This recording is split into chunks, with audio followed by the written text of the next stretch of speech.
Shalom. Shalom saudara-saudaraku yang dikasihi oleh Tuhan, dimanapun saudara-saudara berada. Senang kami bisa menjumpai saudara-saudara lagi, walaupun kami menjumpainya melalui tayangan video ini bersama dengan kami di channel kami, Yayasan Visi Berkat Bagi Indonesia atau VIBI. Saudara-saudaraku yang dikasihi oleh Tuhan, mari kita sama-sama mau datang lagi bersekutu dan belajar firman-Nya, mendekat kepada Tuhan, menikmati firman-Nya. Firman-Nya adalah kekekalan, firman-Nya adalah menyelamatkan kita, firman-Nya menguatkan kita, firman-Nya sangat-sangat bagus buat kita. Buka hati saudara, mari ambil Alkitab saudara, ini timing yang pas, ini waktu yang pas. Setuju? Mari kita mau belajar firman-Nya. Buka dari kitab Yohanes. Yohanes pasal yang ke-6 ayat 1 sampai 15. Yohanes pasal 6 ayat 1 sampai 15. Namun seperti biasa saya tidak akan membacakan seluruhnya ayat-ayatnya, hanya ayat-ayat yang kita mau bahas, kita mau gali saja untuk menjadi berkat rohani yang baru bagi kita. Saudaraku yang dikasihi Tuhan, demikian firman Tuhan. Ayat yang kelima, dimulai ayat yang kelima. Ketika Yesus memandang sekelilingnya dan melihat bahwa orang banyak berbondong-bondong datang kepadanya, berkatalah ia kepada Filipus, "Di manakah kita akan membeli roti supaya mereka ini dapat makan?" Ayat yang ke-6. Hal itu dikatakannya, maksudnya Yesus berkata itu kepada Filipus, sebab ia sendiri tahu apa yang hendak dilakukannya. Saudara-saudaraku yang dikasihi Tuhan, tema pembelajaran kita pada kali ini adalah Amazing Life. Wah, Amazing Life. Dalam rangka Paskah, saudara-saudara.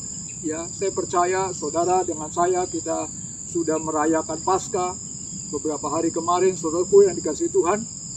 Ini momen Paskah yang luar biasa, saudara-saudara. Tahun 2024, di mana keadaan akhir zaman, di mana keadaan hidup manusia semakin luar biasa, saudara ya. Luar biasa apanya, saudara-saudara ya.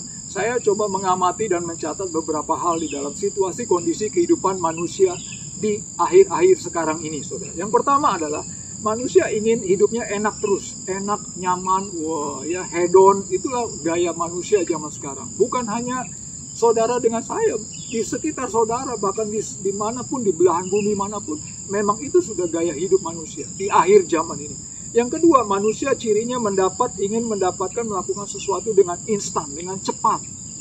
Ya, dengan cepat, bahkan hasilnya juga yang luar biasa, yang wow. Lalu berikutnya, keadaan manusia ingin sekali sekarang eksis, bisa keren, bisa viral, wah, bisa ngetrend dan sebagainya. Itu keadaan manusia. Ya. Saudara dengan saya juga mungkin ada niat di dalam hati ingin seperti itu ya. Ya, itulah keadaan manusia, saudara. Hari-hari ini manusia inginnya benar-benar bebas. Ingin benar-benar bebas, tidak mau dikekang, tidak mau terikat ya. Saudara melihat, perhatikan, apalagi anak-anak muda zaman sekarang susah sekali diajari, susah untuk dididik. Mereka maunya menuruti keinginannya, menuruti logikanya, menuruti apa yang mereka mau. Itulah keadaan manusia zaman sekarang ya. Orang manusia zaman sekarang inginnya usaha atau kerja yang bisa cepat berhasil. Itu juga keadaan manusia. Dan masih banyak lagi, saudara. Ya, apa hubungannya saya membukakan situasi kondisi kehidupan manusia zaman sekarang dengan Paskah, dengan tema pembelajaran kita? Saudara, saya mau catat begini. Saya mau ajak kita mempelajarinya begini, saudara. Ya, sekali lagi, Paskah adalah bagaimana Yesus sudah mengorbankan nyawanya, membela hidup kita. Dia adalah Tuhan, Dia adalah Allah yang suci, yang tidak berdosa. Namun Dia mengambil dosa-dosa kita, menjadikan dirinya menjadi berdosa, dan lalu mati dikutuk di kayu salib untuk menebus kita. Saudaraku yang luar biasa, itu luar biasa, amazing. Nah, saudaraku yang dikasihi Tuhan. Tapi saya mau mengajak kita membawanya dalam fenomena keadaan zaman sekarang. Begini saudara-saudara. Ya. Yang pertama adalah begini. Yesus adalah Maha Tahu. Dari ayat-ayat tadi dan berhubungan dengan Paskah, Yesus Maha Tahu. Kalau saudara memperhatikan ayat-ayat di dalam Alkitab saudara, di sana jelas dicatat, waktu Yesus di Taman Getsemani, dia berdoa kepada Bapa di surga, lalu akhirnya dia berkata, kalau ini kehendak-Mu Bapa, biarlah terjadi, bukan kehendak-Ku yang jadi. Artinya, saudara-saudara, Tuhan Yesus menyerahkan dirinya. Dia tahu, saudara. Dia tahu bahwa memang dia harus berkorban. Tidak ada cara lain. Tidak ada alternatif lain. Tidak ada opsi lain. Memang dia yang harus mati, menebus manusia. Mengambil dosa-dosa saudara dengan saya, dosa yang paling kotor, dosa yang paling jahat, dosa yang paling banyak saudara dengan saya. Mungkin saya adalah orang yang paling banyak berdosa. Diambil dosa itu, ditaruhkan di dalam dirinya, lalu dia mati dikutuk, lalu mati terkutuk di kayu salib. Saudara, luar biasa. Persoalannya, Apakah Yesus sebetulnya bisa menghindar dari cara ini? Bisa. Tapi Yesus tahu, saudara. Yesus tahu bahwa Bapa berkehendak supaya dia mati di kayu salib. Artinya apa, saudara? Yesus Maha tahu. Waktu Yesus bilang kepada Filipus, ini banyak orang nih, kita harus kasih makan.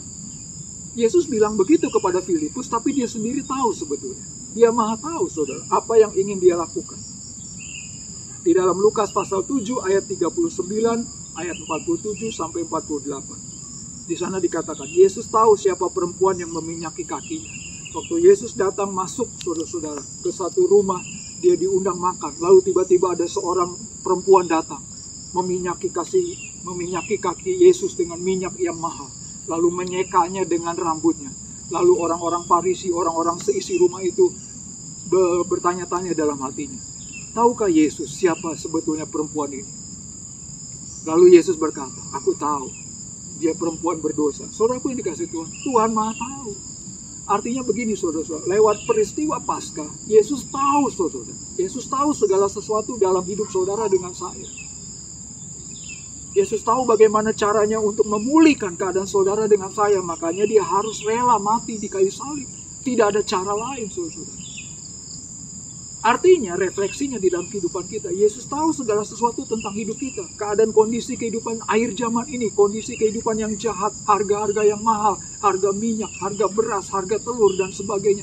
Yesus tahu. Dan apakah Yesus tidak bisa memberkati kita? Oh, bisa, saudara. Yesus tahu bahwa itu kebutuhan utama. Yesus tahu bahwa itu harus kita untuk makanan kita. Di dalam Yohanes pasal 6 ayat 15, di sana dikatakan, karena Yesus tahu bahwa mereka hendak datang dan hendak membawa dia dengan paksa untuk menjadikan dia raja.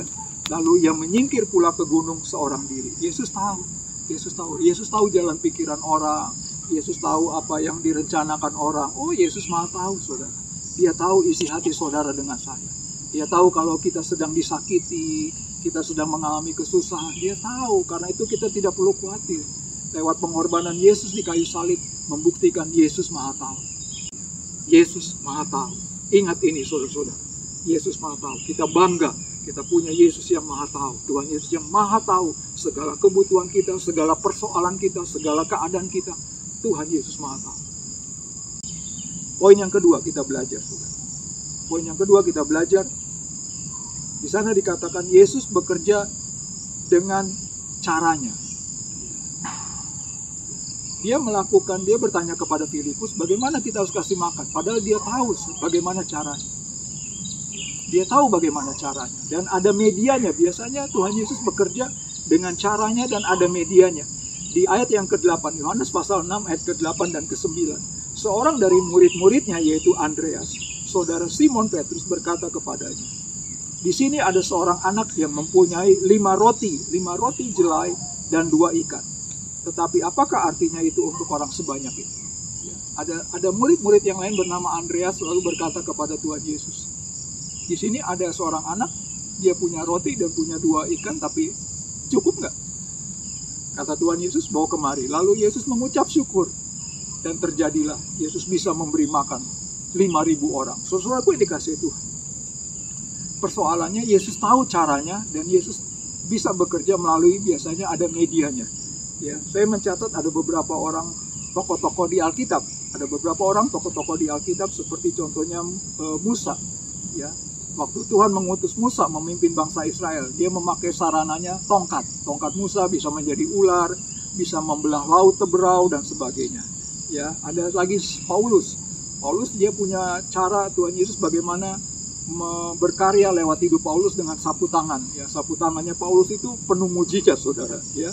Tuhan bekerja, bahkan di sana dikatakan waktu ada orang lalu terkena sapu tangannya Paulus, orang yang sakit, maka orang itu menjadi sembuh. Di Kisah Para Rasul.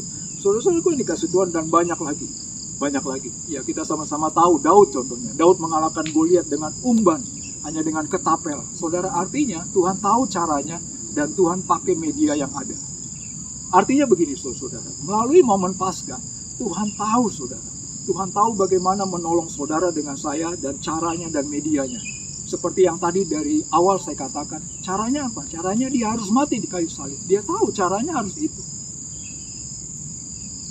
Di dalam mencukupkan kebutuhan saudara dengan saya, di dalam mencukupkan kebutuhan biaya-biaya pendidikan anak-anak kita, di dalam mencukupkan hal-hal, segala hal dalam kehidupan kita. Tuhan tahu caranya bagaimana mencukupkan, dan Tuhan tahu pakai media yang mana, saudara.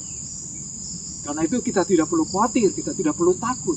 Sekali lagi, Paskah membuktikan bahwa Yesus Maha tahu, dan Yesus bisa bekerja dengan caranya, yaitu lewat cara disalibkan, supaya kita selamat.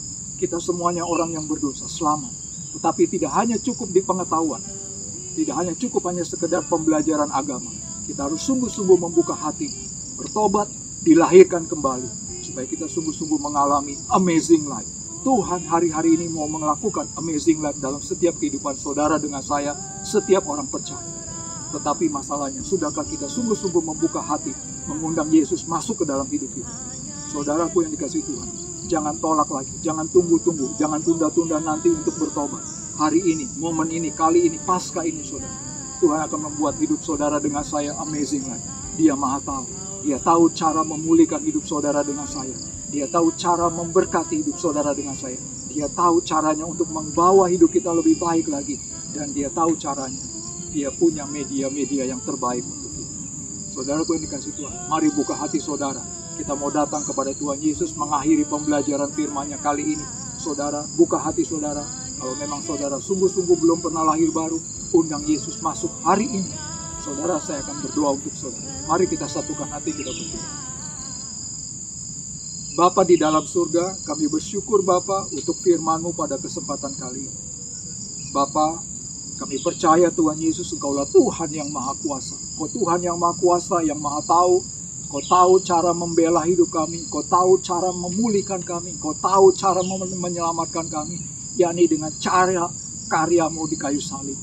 Percaya Tuhan Yesus, berarti Engkau juga Maha tahu untuk cara memberkati hidup kami, menolong, melindungi, dan segala-galanya. Bapa, di dalam nama Tuhan Yesus, Bapa tolong kami sekalian.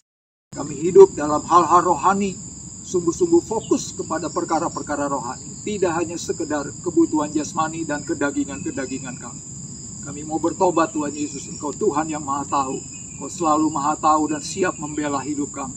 Terima kasih Tuhan Yesus. Bila mana ada penonton yang sungguh-sungguh membuka pintu hatinya dan mengundang Engkau, ini pertama kalinya mengundang Engkau Tuhan Yesus untuk menjadi Tuhan dan Juru Selamat dalam hatinya, dalam hidupnya. Dalam nama Tuhan Yesus Bapa, Engkau jamah, Engkau berkati.